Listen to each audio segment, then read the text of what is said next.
प्रदूषण की चुनौती से निपटने के लिए दिल्ली सरकार ने अब निर्णायक और जमीनी कार्रवाई शुरू की है। यह लड़ाई एक नहीं बल्कि कई मोर्चों पर एक साथ लड़ी जा रही है। दिल्ली सरकार की प्रदूषण नियंत्रण नीति 5 ठोस आधारों पर काम कर रही है, जिसके परिणाम जमीन पर साफ दिखने लगे हैं।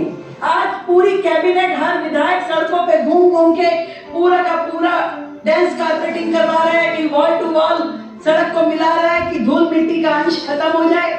पेड़ पौधे लगाने का काम सरकार कर रही है, लगातार कर रही है। जितने भी औद्योगिक इकाइयां हैं उनमें प्रदूषण को रोकने के लिए काम कर रहे हैं। धूल और सॉलिड वेस्ट के मोर्चे पर ओखला, हरसवा और गाजीपुर से रोज 35,000 मीट्रिक टन लेगेसी वेस्ट हटाया जा रहा है। हरसवा और ओखला में कूड़े के पहाड़ों की ऊंचाई 7 मीटर से घटकर 30 से 45 मीटर रह गई है और गाजीपुर में 10 से 15 मीटर कम हो गई है। अब तक 45 एकड़ जमीन को पुनः उपयोग योग्य बनाया जा चुका है और लक्ष्य 2026-27 में दिल्ली को कूड़े के पहाड़ों से मुक्त करना। सॉलिड वेस्ट मैनेजमेंट को स्थायी बनाने के लिए एमसीडी को 500 करोड़ रुपए की एक मुश्त मंजूरी दी गई है। साथ ही हर वर्ष 300 करोड़ रुपए अतिरिक्त दिए जा रहे हैं। तहखंड का एक नया 1000 टीडीपी का कंस्ट्रक्शन एंड डेमोलिशन वेज का प्लान 2026 तक पूरा हो जाएगा। धूल नियंत्रण के लिए पहली बार दिल्ली के सभी प्रमुख स्पॉट पर बिस्तर लगाए जा रहे हैं। 2500 से अधिक बिस्तर लगाने का लक्ष्य है, जिसमें 700 से अधिक बिस्तर लगाए जा चुके हैं।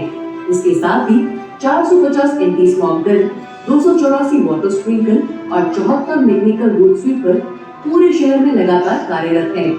एमसीडी को 70 एमआरएस मशीन और 1000 लीटर पिकर के लिए मंजूरी दी जा चुकी है और पीडब्ल्यूडी की सड़कों के लिए 10 साल के लिए 70 एमआरएस मशीन और 250 वाटर स्प्रिंकल आ रहे हैं।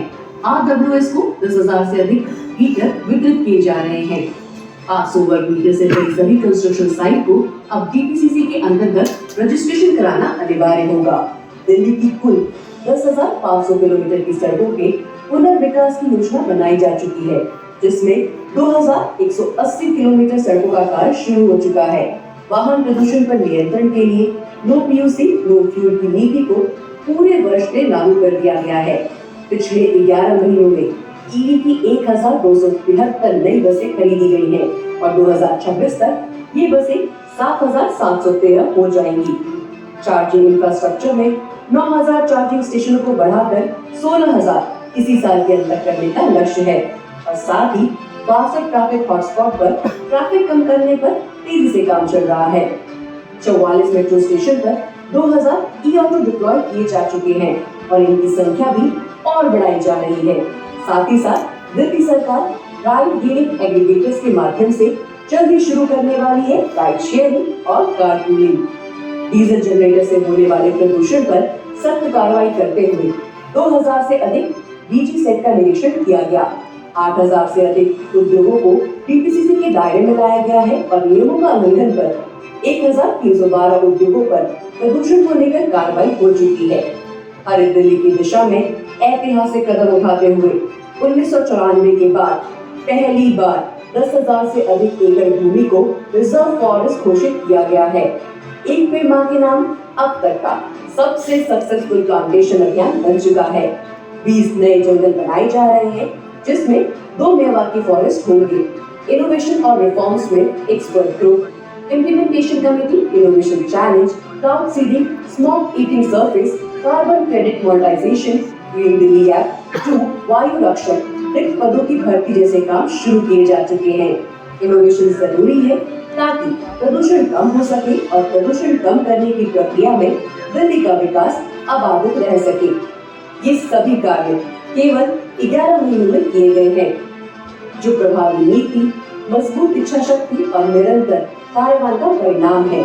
2021 से 2024 के बीच जो AQI लगभग 209 था, मात्र 1 साल के भीतर उसे कम करके 200 पर लाया गया है।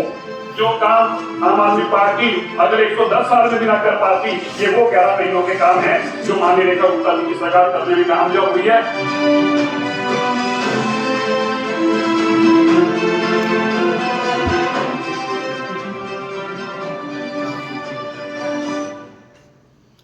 आइए जोरदार तालियों से अभिनंदन करें दिल्ली सरकार के इन सब प्रयासों की जो दिल्ली के बेहतर कल के लिए आज सुनियोजित कराए जा रहे हैं।